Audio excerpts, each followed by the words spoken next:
Assalamualaikum warahmatullahi wabarakatuh. Kami dari kelompok 3 akan mempresentasikan laporan progres infografis yang akan dibuat oleh kelompok kami. Boleh dilihat?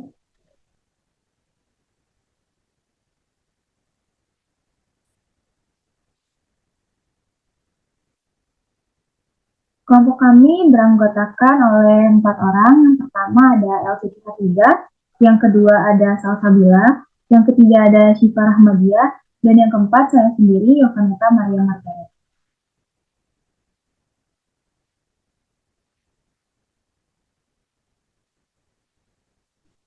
Sebelum mempresentasikan hasil kerja kelompok kami terlebih dahulu akan mempresentasikan materi mengenai infografis.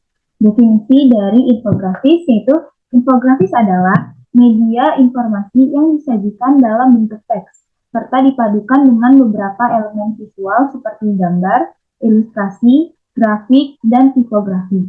Infografis mengilustrasikan informasi yang memiliki sedikit teks dan berperan sebagai ringkasan visual untuk konsep sehari-hari seperti rambu berhenti dan jalan. Boleh dilihat?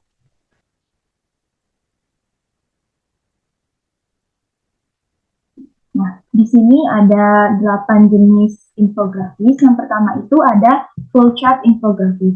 Flowchart infografis merupakan jenis infografis yang memiliki fungsi untuk mengilustrasikan suatu rangkaian proses atau prosedur sehingga mudah dipahami. Yang kedua ada timeline infografis, merupakan media paling sederhana untuk menampilkan informasi secara kronologis seperti peristiwa penting dalam satu tahun, sejarah kemerdekaan negara, bagaimana ide berkembang, dan lain sebagainya.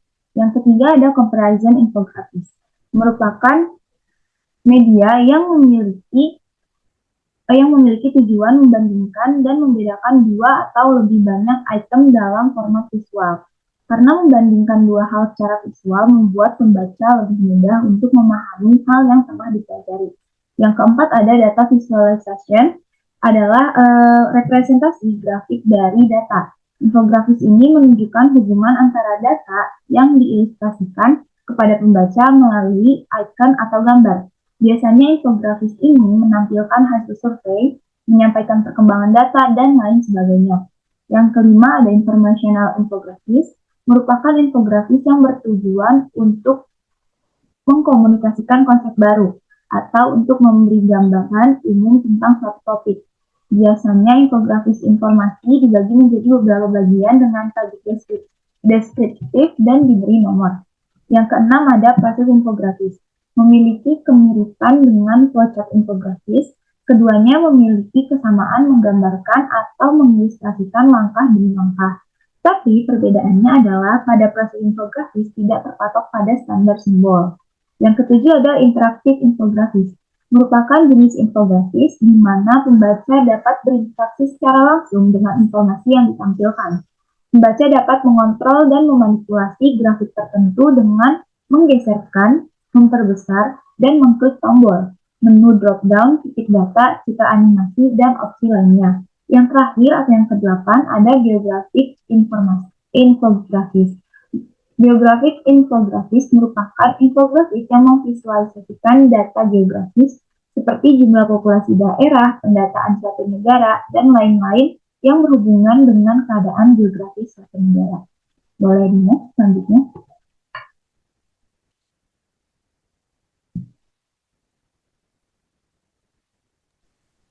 Baik, kemudian selanjutnya ada manfaat dari infografis secara umum.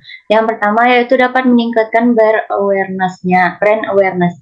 Brand awareness itu merupakan meningkatnya daya tarik konsumen terhadap suatu produk. Nah, produk di sini merupakan sebuah infografis, yang mana infografis ini diharapkan dapat meningkatkan ketertarikan akan suatu hal atau akan suatu materi. Manfaat yang kedua yaitu mudah dibagikan.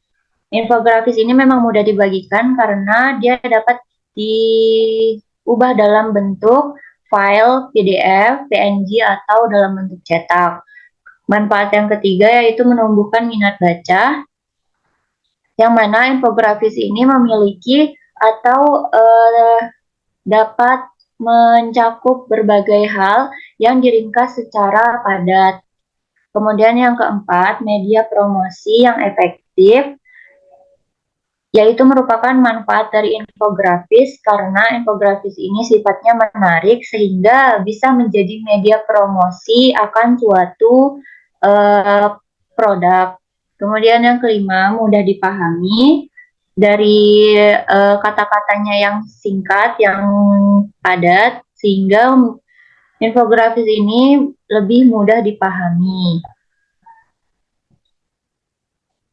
Kemudian, ada manfaat infografis dalam pembelajaran. Yang pertama, memiliki dampak visual yang kuat. Karena di dalam infografis itu memiliki karakter-karakter atau kreativitas yang bisa menimbulkan eye-catching terhadap peserta didiknya.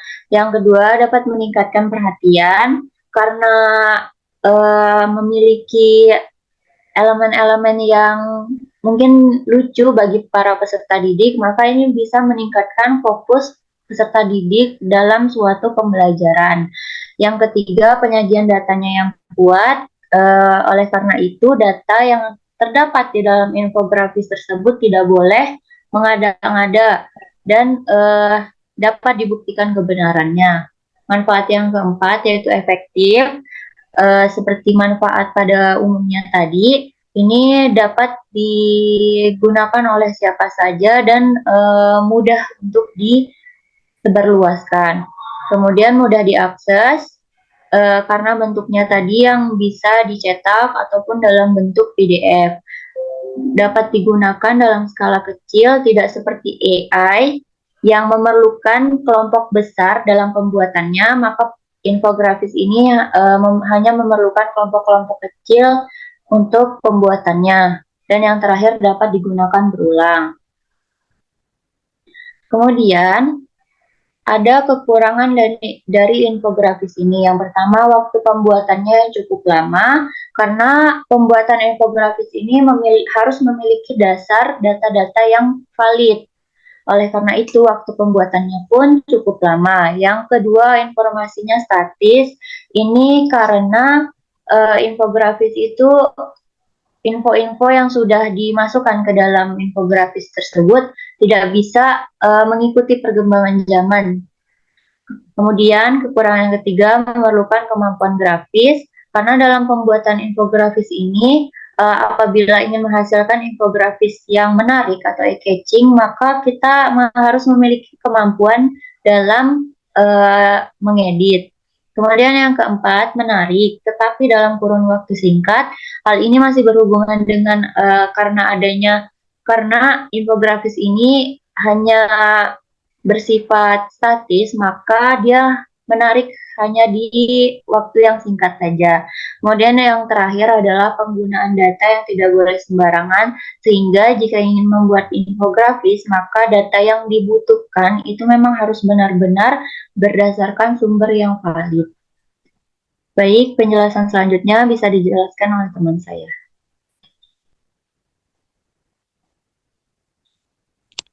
Nah, selanjutnya yaitu ada tema dan tujuan. Nah, tema yang kelompok kami ambil yaitu mengenai tindakan penanganan anak kejang demam atau STEP. Nah, alasan kenapa kelompok kami memilih tema ini adalah pertama, kejang pada anak ini adalah salah satu masalah kesehatan yang umum terjadi dan kejang ini bisa menjadi gejala dari berbagai masalah kesehatan yang serius, seperti contohnya epilepsi, infeksi otak, dan masalah metabolik lainnya. Kemudian yang kedua, masih banyak dari para orang tua, terutama bagi para orang tua baru, ibu muda yang mungkin baru saja memiliki seorang anak, belum mengetahui bagaimana cara penanganan yang baik ketika terjadi kejang pada anak. Nah, kebanyakan dari mereka mungkin akan merasa cemas dan panik ketika anak mengalami kejang. Nah, di samping ini merupakan beberapa contoh akibat dari kurangnya pengetahuan tentang penanganan yang baik ketika terjadi kejang pada anak. Yang selanjutnya yaitu ada tujuan. Tujuannya itu untuk mengedukasi mahasiswa keperawatan dan masyarakat terkait penanganan kejang, demam, atau step pada anak. Boleh selanjutnya.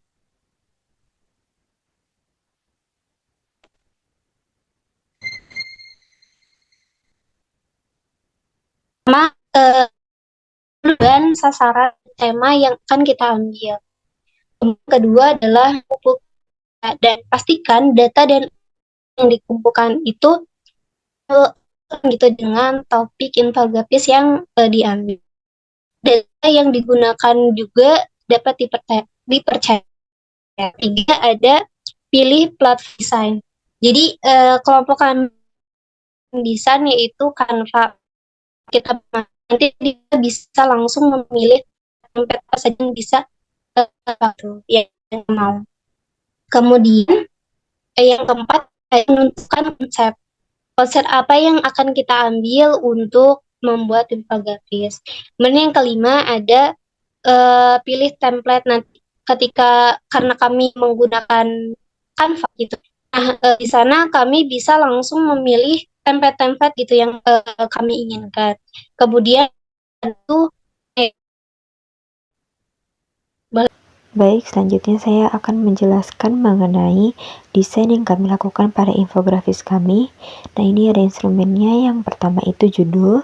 Untuk judul, pada infografis kami sendiri masih dalam tahap rumusan untuk membuat judul yang menarik minat pembaca atau eye-catching, terutama sasaran kami, yaitu para ibu muda dan juga mahasiswa keperawatan. Kemudian selanjutnya di sini ada warna. Kami memilih 5 warna yang dipadukan pada satu palet dengan kode-kodenya, dengan makna-makna yang kami tujukan kepada tujuan pembuatan infografis kami sendiri. Yaitu yang pertama, warna hitam menggambarkan kedewasaan, warna biru tua menggambarkan percaya diri dan kemandirian, warna biru muda menggambarkan ketenangan dan juga kedamaian, dan warna putih menggambarkan kepuasan dan kebahagiaan. Kemudian boleh selanjutnya.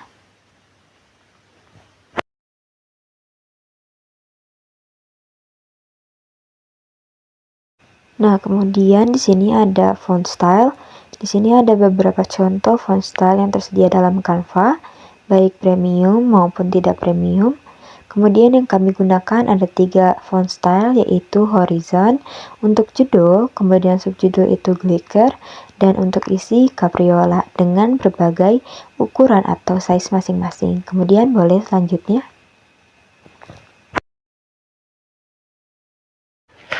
Nah, selanjutnya ada tata letak.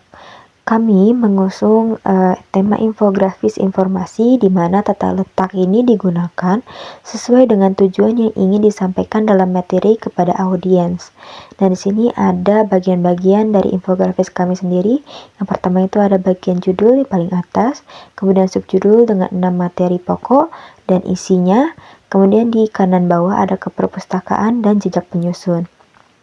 Jenis informasi ini memuat cukup banyak pesan sehingga perlu dipersingkat agar font tidak terlalu kecil, tidak terlalu monoton, dan kesannya tidak terlalu padat, dan diberikan gambar sesuai dengan tema dan sasaran audiens tersendiri.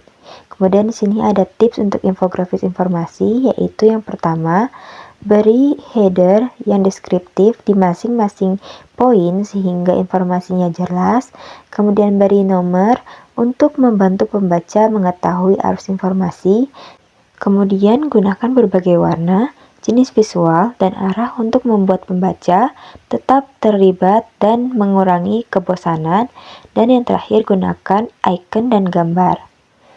Sekian presentasi dari kelompok kami, kurang lebihnya mohon dimaafkan. Terima kasih. Wassalamualaikum warahmatullahi wabarakatuh.